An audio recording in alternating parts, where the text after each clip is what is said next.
Angela was driving home after a long day of work. The sun had already set, and the streetlights were just beginning to glow along the quiet road. Her little boy, Jason, was sitting in the back seat humming to himself, playing with a small toy. Angela felt tired, but there was a sense of peace in knowing she was almost home. All she wanted was to get inside, heat up some leftovers, and tuck her son into bed. As she turned onto a side street, she noticed flashing red and blue lights in her rear-view mirror. At first, her heart jumped. She hadn't been speeding, she hadn't run a stop sign, and her car's registration was up to date. Still, she pulled over to the side of the road, just as she had been taught to do. She rolled down her window, placed both hands clearly on the steering wheel, and waited. 2 police officers stepped out of their patrol car. Their footsteps echoed against the pavement as they walked up slowly, deliberately, like they were about to catch a dangerous criminal. Angela's stomach tightened. She tried to remind herself she had done nothing wrong. "Good evening, officer," she said politely, forcing a smile. The taller officer leaned down, shining his flashlight directly into her eyes. "Do you know why we stopped you?" he asked, in a voice that carried more accusation than question. "No, sir," Angela replied. Calmly, "Was I doing something wrong?" The other officer, stockier and more aggressive in tone, walked around the car and peeked into the back seat where Jason sat quietly. "Whose kid is that?" he asked, sharply. Angela blinked in surprise. "That's my son," she answered, her voice steady but laced with irritation. The taller officer smirked as if he didn't believe her. "You were driving suspiciously slow," he said. "People don't drive that way unless they're hiding something." Angela felt her heart beat faster. "Officer, I was just being careful. I live right around the corner. I'm just taking my son home." But instead of listening, the second officer opened her back door without permission, startling Jason. "Hey!" Angela exclaimed, twisting around in her seat. "You can't just open my car like that. My child is scared." Jason's small voice trembled. "Mommy, what's happening?" He clutched his toy car tightly, his wide eyes filling with tears. The officers ignored the boy. "Step out of the car, ma'am," the taller one demanded. Angela froze. "Why?" she asked carefully. "I haven't done anything wrong." The officer's expression hardened. "Step out now." Angela glanced at her son, terrified of leaving him alone in the car. "Can I at least stay with my child?" she pleaded. The stockier officer laughed mockingly. "Lady, you don't get to make the rules. You think just because you're a mom, we're going to treat you different? Get out before we drag you out." Fear twisted in Angela's stomach, but alongside it rose anger. She was tired of struggling, tired of working herself to the bone, and tired of being treated like she didn't matter. She unbuckled her seatbelt slowly, never taking her eyes off the officer. She stepped out, keeping her hands visible. "Look," she said firmly. Though her voice shook, "I have nothing to hide. I was driving home, that's all." But the officers weren't satisfied. They circled her car like predators, peering inside, shining flashlights in every corner. Jason pressed his hands against the window, calling softly, "Mommy." One officer sneered, "Where were you tonight? What are you really up to?" Angela tried to keep her cool. "I was at work. I'm just trying to get my son home safe." The taller officer leaned closer, his voice low and threatening. "Better watch your tone. We can make your life very hard if you don't cooperate." Angela felt her knees go weak. Her mind raced. She thought about her son watching everything, about how he would remember this moment for the rest of his life. She wanted to shield him from fear. But she was powerless in that moment. The second officer muttered, "You know, maybe we should call child services. Doesn't look like the safest environment for a kid." That was the breaking point. Angela's eyes widened in disbelief. "You can't do that," she burst out, her voice filled with desperation. "I love my son, and I work every single day to give him a good life. You have no right to threaten us like this." The two officers exchanged a glance, almost enjoying her panic. They weren't interested in the truth. They wanted control. Jason started crying in the back seat, his small fists pounding lightly on the window. Angela's heart cracked at the sight. She realized the situation was spinning out of control, and no matter how polite or respectful she was, these men weren't going to stop. In that moment of fear, a thought crossed her mind. She had someone she could call, someone who had always promised to protect her no matter what. Her brother. He wasn't just family. He was a force of nature, a man who had spent his life fighting battles most people couldn't even imagine. Angela's voice softened, trembling, but filled with determination. "I need to make a call," she said quietly. The taller officer scoffed. "Who you gonna call, huh? A lawyer. Good luck with that." But Angela didn't answer him. Her mind was already racing ahead, knowing exactly who would pick up the phone and exactly what would happen when he did. Asterisk. Angela's hands trembled as she reached back into the car for her phone. Jason was still crying, his little voice muffled behind the closed window. She whispered to him through the glass, "It's okay, baby. Mommy's right here." She forced herself to smile, but inside, her heart was breaking. She knew her son could see the fear in her eyes, no matter how much she tried to hide it. The taller officer stepped closer, his hand resting on his belt. "Who are you calling? Put the phone away unless you want to add resisting orders to your charges," he barked. Angela froze for a moment, the weight of his words pressing down on her. She wasn't breaking any law, yet the way he spoke made her feel like she was already guilty. She took a deep breath. For years, she had lived her life quietly, never causing trouble, working hard to survive. But tonight, the line had been crossed. She had been humiliated in front of her child, threatened, and treated like she was nothing. She couldn't allow it to continue. Her thumb hovered over the screen as she scrolled to one name, Marcus, her older brother. Her protector since childhood. She remembered the day he left for the military, how she had cried, afraid she would lose him forever. But Marcus had always called, always reminded her that no matter where he was in the world, he would come running if she needed him. Tonight, she needed him more than ever. "I'm calling my brother," Angela said, her voice steady now, though her pulse raced. The stockier officer laughed, shaking his head. "Your brother. What's he gonna do? You think we're scared of some guy showing up here?" Angela pressed the call button and lifted the phone to her ear. Each ring felt like an eternity. She prayed he would answer quickly. Finally, his deep voice came through. "Angela, it's late. Everything okay?" She swallowed hard, her voice trembling. "Marcus, I need you. The cops pulled me over. They're harassing me. They're scaring." "Jason," her words cracked, the tears she had been holding back spilling down her cheeks. "I don't know what to do." On the other end, there was silence for a moment. Then his tone shifted, calm, focused, and sharp. It was the voice of a man who had commanded soldiers, who had faced life-and-death decisions. "Where are you?" Angela quickly gave him the street name, her voice shaking. "I'll be there in 10 minutes, Marcus said firmly. "Stay calm.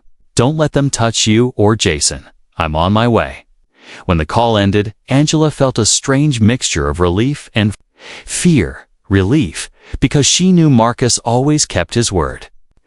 Fear, because she didn't know how the officers would react once he arrived. The taller cop stepped closer, sneering. "So, what's the big plan? Call your big brother to scare us off." "Lady, we're the law here. You think anyone's gonna believe your story over ours?" Angela didn't respond. For the first time that night, she didn't argue, didn't beg. She simply stood tall, her phone clutched in her hand, her eyes locked on her son.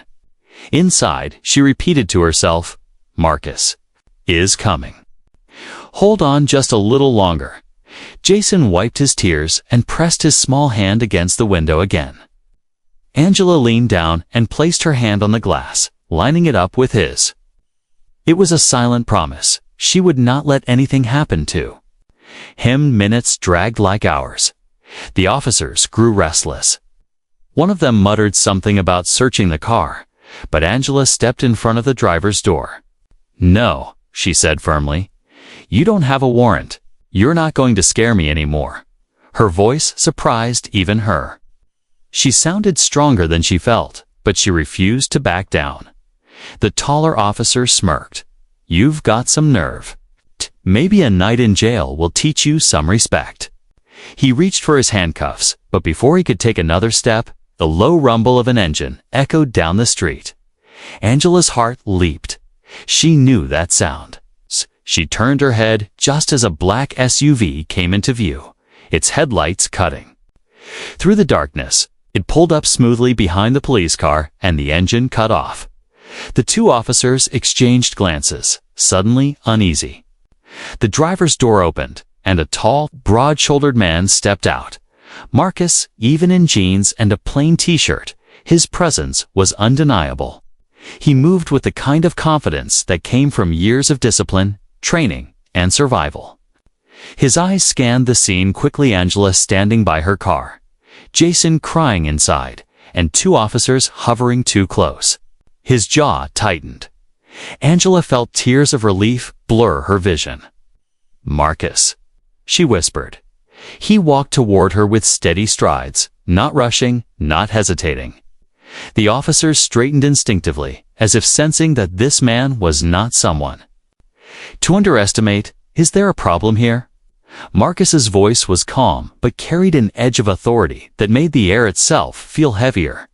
The taller cop cleared his throat, trying to sound confident. "Sir, this is none of your business. We stopped her for suspicious driving. You should leave." Marcus didn't even blink. He stepped closer, placing a protective arm around Angela's shoulders. "This is my sister. That makes it my business. Now, tell me exactly why you've terrified her and my nephew." The officers shifted uncomfortably. Their earlier arrogance began to waver. Something about Marcus, the way he stood, the way his voice cut through their excuses, made them uneasy. They didn't know who he was yet, but they could tell he wasn't ordinary. Angela leaned against her brother, finally allowing herself to breathe. For the first time that night, she felt safe. She whispered softly, "I knew you'd come." Marcus's eyes never left the officers. His voice dropped lower, sharper, carrying the weight of unspoken warning. "You picked the wrong family tonight." The street had gone quiet, except for the soft hum of engines and Jason's muffled sobs inside the car. The two officers, who had moments ago spoken with so much arrogance, now stood stiffly, their confidence cracking as Marcus fixed his gaze on them. His presence felt heavy, like the calm before a storm. Marcus didn't raise his voice. He didn't need to. Years of commanding respect on battlefields had given him an aura that spoke louder than shouting ever could. "I'll ask again," he said slowly, his eyes sharp and unblinking. "What exactly is the problem here with my sister?" The taller officer swallowed hard, trying to regain control. "She was driving suspiciously. We had reason to believe she might be involved in something." His voice trailed off, suddenly unsure. Marcus tilted his head, his expression unreadable. "Suspicious?" He glanced at Angela. "My sister was driving home with her child. That's suspicious to you?" The stockier cop crossed his arms, puffing up his chest like he was trying to reassert authority. "Look, we don't need to explain ourselves to you. We're the law here." Marcus's lips curved into something between a smirk and a warning. "No," he said calmly. "The law doesn't look like intimidation, threats, and opening the car door of a child who's crying in fear. That's not the law. That's abuse of power." The officers shifted uncomfortably. Their earlier bravado was fading fast, but pride still kept them from backing down. "Sir, I suggest you step aside before you find yourself in trouble," the taller one said, though the strength in his voice wavered. Marcus took a slow step forward, his broad frame casting a shadow across both men. His voice dropped even lower, every word deliberate. "Do you have any idea who you're talking to?" The silence stretched. The officers didn't answer, but their eyes flickered with unease. Angela finally spoke, her voice still shaky but braver now that Marcus was by her side. "These men opened the car door on Jason. They threatened to call child services. They told me I might spend the night in jail. I hadn't done anything wrong." Marcus's jaw tightened. He looked back at the officers, his expression turning hard.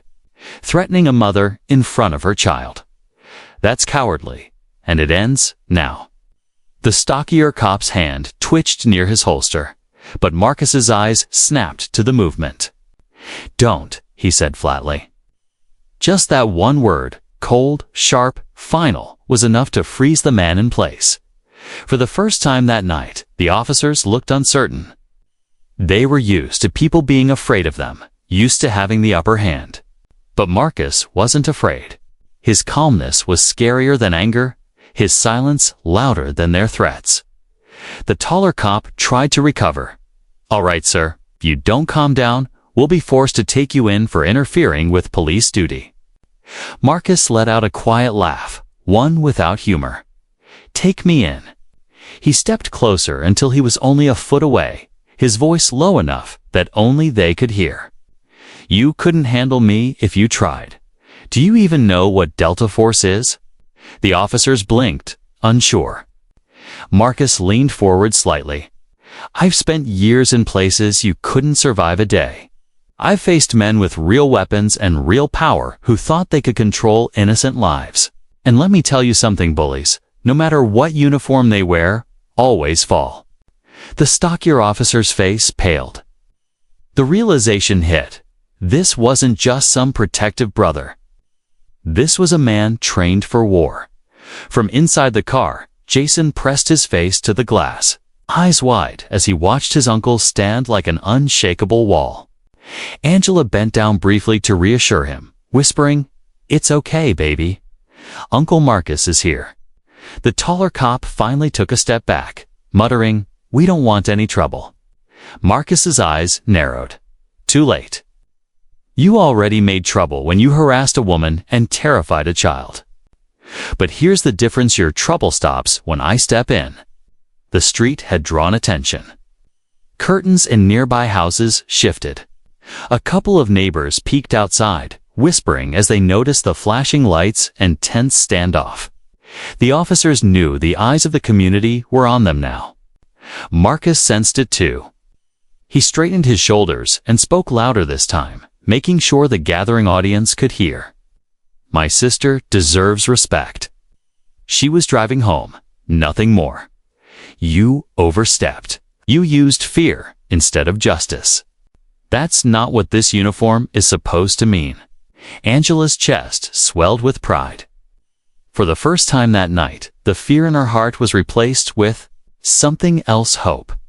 The stockier officer's voice cracked as he tried to defend himself. We thought she might be hiding something." Or Marcus's eyes blazed. "So the only thing she's hiding is exhaustion from working double shifts to raise her son. She's hiding tears. She refuses to cry so her boy doesn't see her weakness. She's hiding the truth that this world treats her unfairly every single day. And tonight, you decided to pile onto that burden for no reason other than power." The neighbors watching from their porches murmured in agreement. A woman called out, "Leave her alone," a man added. "She didn't do anything." The officers shifted nervously. Their control of the situation was slipping fast.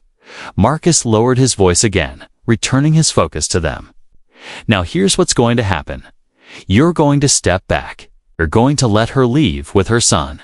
And you're going to think twice before you ever try to harass another mother just because you think you can." The taller cop finally nodded, sweat glistening on his forehead. "Fine, She's free to go.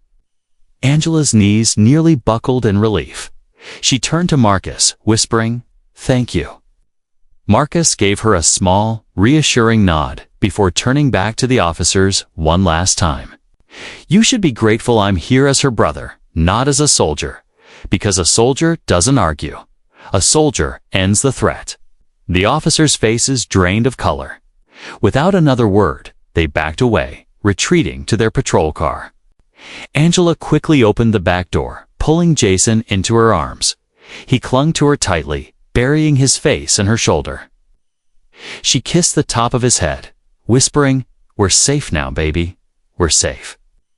Marcus placed a hand gently on her back, guiding her toward the driver's seat. "Come on, let's get you home." As she started the engine, Angela glanced at him. For the first time that night, she allowed herself to cry freely. They were tears of relief, of gratitude, and of love. Marcus sat in the passenger seat, his eyes scanning the rearview mirror until the flashing lights faded into the distance. His voice was steady as he said, "They'll think twice before trying something like that again." Angela nodded, her grip tightening on the wheel. They picked the wrong family tonight. And with that, they drove off into the night, leaving behind the echo of a showdown that neither the cops nor the neighborhood would ever forget. The tension in the air hadn't disappeared completely, even after the cops stepped back toward their patrol car. Angela sat in the driver's seat with her hands still trembling against the wheel. Jason clung to her from the back seat, his small arms wrapped around her neck as if letting go would mean danger would return. Marcus sat calmly in the passenger seat, but his eyes remained locked on the two officers. He wasn't done. "Start the car," Marcus said softly, his voice steady and reassuring. Angela turned the key, the engine humming to life. For a moment, it felt like the nightmare was ending, that she could finally drive away and leave this behind. But Marcus's hand reached out, stopping her from shifting into gear. She looked at him, confused. "What is it?" she whispered.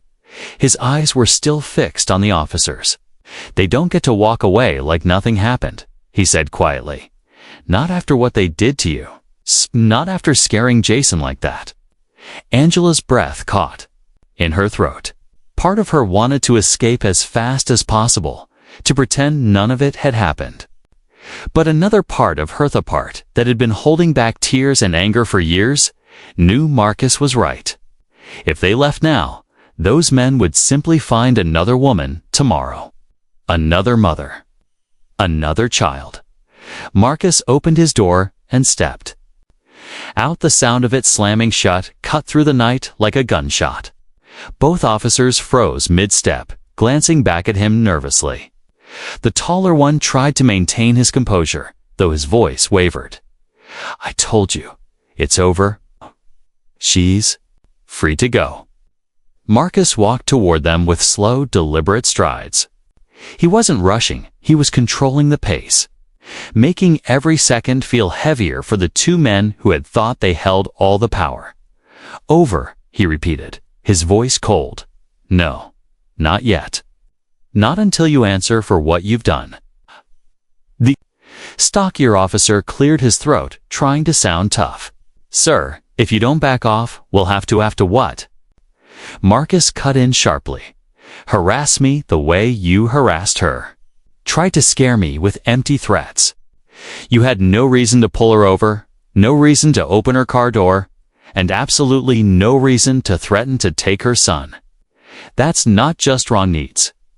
Criminal." The taller officer's face flushed. "You don't understand." "No," Marcus snapped, his voice like steel. "You don't understand.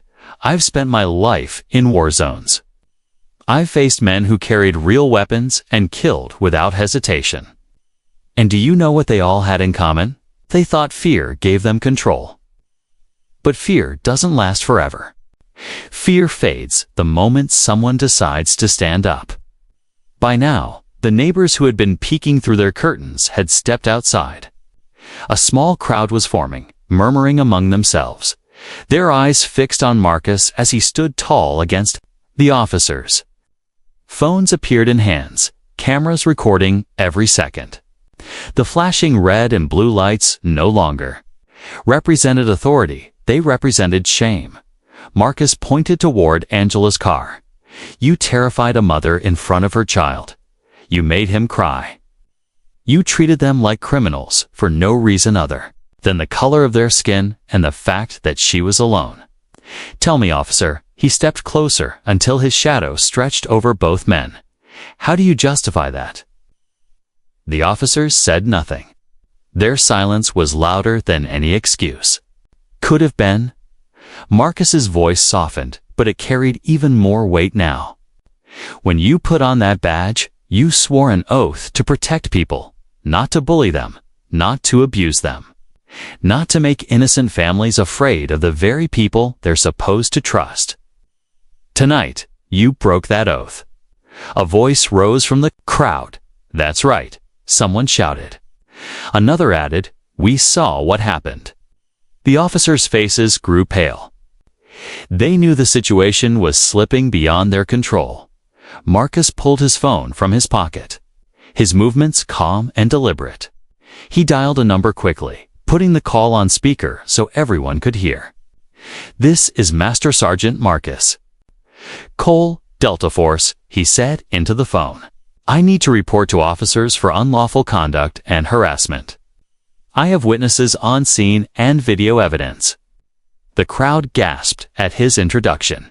The words Delta Force rippled through the bystanders like electricity. Even Angela blinked in surprise, realizing her brother had never once bragged about his rank or title, but tonight he wielded it like a blade of truth. The officers stiffened, their hands twitching nervously as Marcus calmly listed their badge, numbers, and the events of the evening. His tone never rose, never faltered. He was steady, precise, like a soldier giving a mission report. When he ended the call, he slipped the phone back into his pocket and looked directly at the officers. You'll be hearing from Internal Affairs. And trust me, there'll be more. Interested in protecting the department's reputation than covering for two men who got caught abusing their power. The taller cop opened his mouth as if to protest, but Marcus's stare shut him down before he could form words.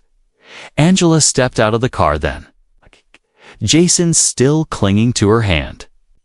She walked toward Marcus, her knees still weak, but her chin held high. They need to see us, she whispered to him. They need to see that they didn't break us. Marcus nodded, pride flickering in his eyes. He placed a protective hand on her shoulder as she faced the crowd. I'm not just a mother, Angela said, her voice trembling but strong. I'm a woman who works hard, who loves her son, and who deserves to be treated with respect.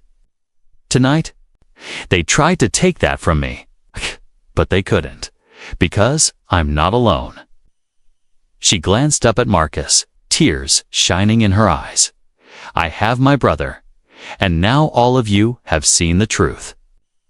The crowd erupted in cheers and supportive shouts. The officers, red-faced and defeated, turned back toward their patrol car, their authority shattered. They had walked onto that street thinking they could control the narrative, but they left exposed, powerless under the weight of truth and witnesses. Marcus leaned down to Jason, who was still holding tightly onto his toy car. You okay, little man? He asked gently. Jason sniffled, nodding. You scared them, Uncle Marcus? Marcus smiled softly. I didn't scare them, buddy. The truth did. Angela squeezed her son's hand, then looked at her brother. You gave me back my voice tonight. I'll never forget that. Marcus shook his head. No, Angela, you already had the voice. You just needed someone to remind you how powerful it is. As they finally got into the car and drove away, the neighbors waved, some calling out promises to share their videos of what happened. Angela's heart felt lighter than it had in years. For the first time, she believed change was possible. Not Because her brother was a soldier, but because he had reminded her of her own strength. And as the night faded behind them, she knew one thing with absolute certainty. Justice wasn't just about punishment. Sometimes, justice was about truth being seen, power being stripped from the hands of those who misused it, and dignity being restored where it had been stolen. The night air was cooler now, as Angela's car moved slowly down the road, away from the flashing lights and the crowd that had witnessed everything. Jason had finally stopped crying, though he still clung tightly to his mother's arm, as if afraid she might slip away.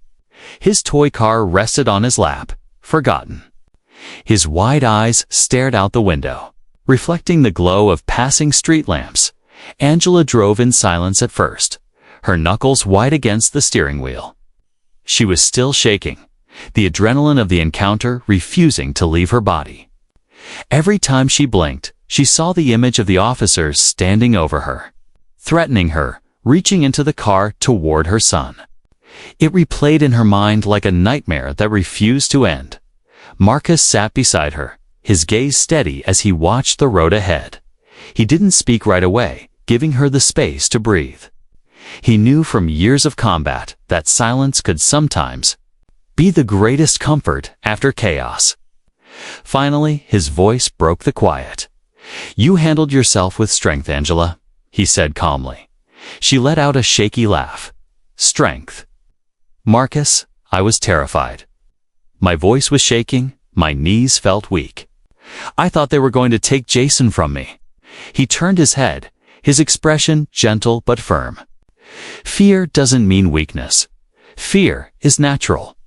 What matters is that you stood your ground anyway. You didn't let them break you. That's strength." Angela's eyes blurred with tears. If you hadn't come, she couldn't finish. The thought. Her throat tightened, and a sob escaped before she could stop it. Marcus reached over, placing a hand over hers on the wheel. "But I did come because you called me. And that's another kind of strength, knowing when to ask for help." Jason stirred in the back seat.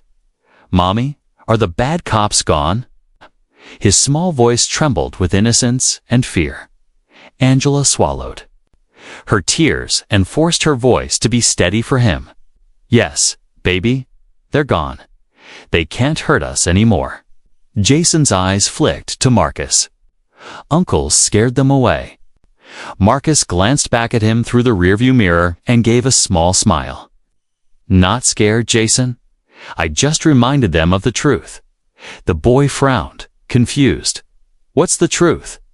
Marcus's voice softened, like a teacher guiding a student. "The truth is that no one has the right to treat you like you're less than them. Not because of the way you look, not because of how much money you have, and not because of who your family is. You and your mom deserve respect. Always remember that." Jason nodded slowly, his little fingers gripping his toy car again. 4.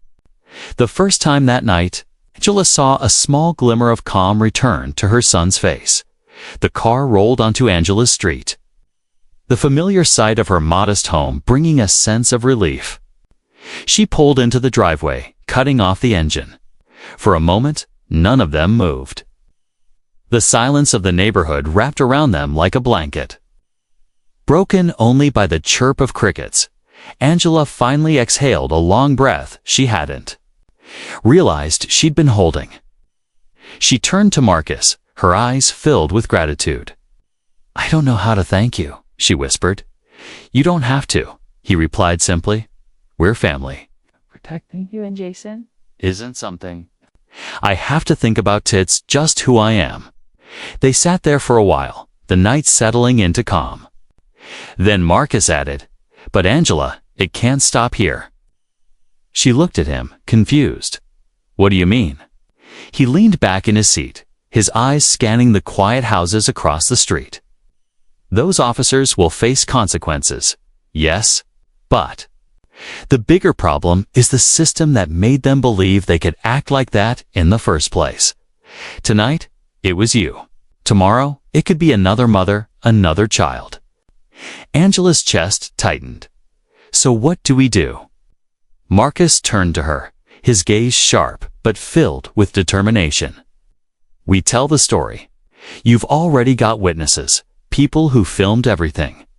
Let the truth spread. Don't let them silence you with fear. Your voice could protect someone else. Angela's mind raced. The thought of reliving the ordeal in public terrified her. But then she looked at Jason, who had finally leaned against his seat, his little eyes drooping. With exhaustion, she realized Marcus was right. If staying silent meant more children would cry the way Jason had tonight, she couldn't stay silent. I'll do it, she said softly, her voice trembling but steady. I'll speak out. Marcus nodded with approval. That's the message. Angela, you survived tonight not just for yourself, but to give strength to others. That's how justice lives on, through truth, through courage, through refusing to bow to fear. Angela wiped her tears, straightened her shoulders, and finally allowed herself to breathe deeply. She wasn't just a victim of harassment anymore. She was a survivor, a fighter, a mother who would carry this message forward as they got out of the car. The night seemed different, less threatening, more hopeful. Jason clutched Angela's hand, refusing to let go, while Marcus walked beside them like a silent guardian. The porch light flickered warmly as they stepped inside. Closing the door behind them, later that night, when Jason was tucked safely into bed and finally sleeping soundly, Angela sat at her small kitchen table with Marcus. A single lamp lit the room, casting long shadows across the walls. She looked at her brother, her voice quiet but strong. Tonight was one of the worst nights of my life, but also one of the most important. I'll never forget what those officers did, but more than that, I'll never forget what you reminded me of, that I have a voice and I have the strength to use it.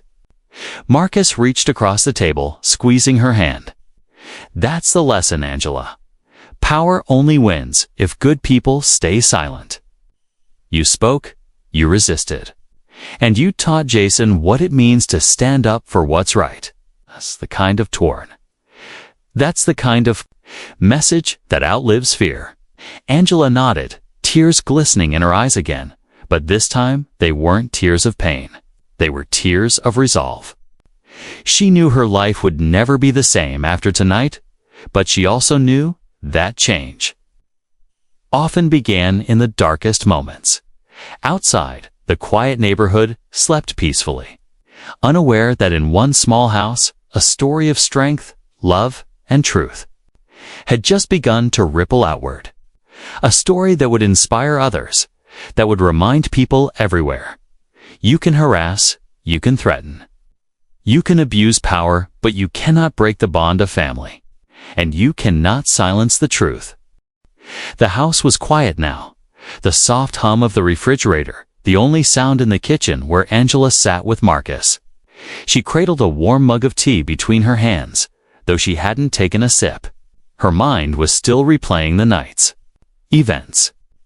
Jason had finally drifted into sleep upstairs, his toy car still clutched in his tiny hand. And Angela was grateful he could rest after everything he had seen. Marcus sat across from her, leaning back slightly in his chair, his arms crossed. His eyes weren't tired, though he had driven hours to reach her. They were alert, sharp, still watching the world with the same focus he carried into battle. Angela broke the silence first. Marcus, when you called in earlier, you said Delta Force. She hesitated, her brow furrowing. You never told me you were that? Marcus's gaze softened slightly, but he didn't flinch. You never asked, he replied simply. She laughed faintly, shaking her head. That's not fair. You've been gone for years, and all you ever told me was that you were deployed. I thought you were just Army. I am Army, he said quietly. Just a different branch, a different life. Angela leaned forward, her curiosity outweighing her exhaustion. But Delta Force? That's the kind of thing people whisper about. The kind of soldiers who go on missions no one ever hears about. Marcus looked down for a moment, then back at her. Exactly. No one's supposed to hear about them. We do the work no one else can do, and then we disappear. No medals, no headlines, no credit. Just the mission. And then another mission. And another. Angela's chest tightened as she studied her brother. The boy she had grown up with, who used to tease her about stealing the last cookie, had become someone larger than life. Someone feared, respected, and dangerous in ways she couldn't even imagine. And tonight, she whispered, those cops tried to bully the wrong family. Marcus's expression hardened, his voice low and calm. They had no idea who they were dealing with. And that's what makes it dangerous. They thought you were powerless. That's what they saw, single mother, late at night, easy to intimidate. They didn't see your strength. They didn't see my shadow over you. That's the kind of arrogance that destroys communities. Angela nodded, her eyes filling with both pride and sadness. Pride, because her brother was more than she ever imagined. Sadness, because she realized how much of his life had been sacrificed. In silence, in shadows, away from her and Jason. Marcus, she asked softly, why didn't you ever tell me? He sighed, his shoulders heavy. Because it's not a life to brag about. People hear Delta Force and think of strength, glory, victory. But what I think of are nights filled with silence after firefights. Faces of people I couldn't save, families who never knew the truth about what their sons or daughters died for. I didn't want you or Jason to look at me as anything other than your brother. Not a soldier, just Marcus. Angela's tears slipped free, but this time they were gentle, not heavy. You'll always be just Marcus to me, but tonight you saved me. You saved Jason. Marcus looked away briefly, swallowing hard. His voice was firm when he spoke again.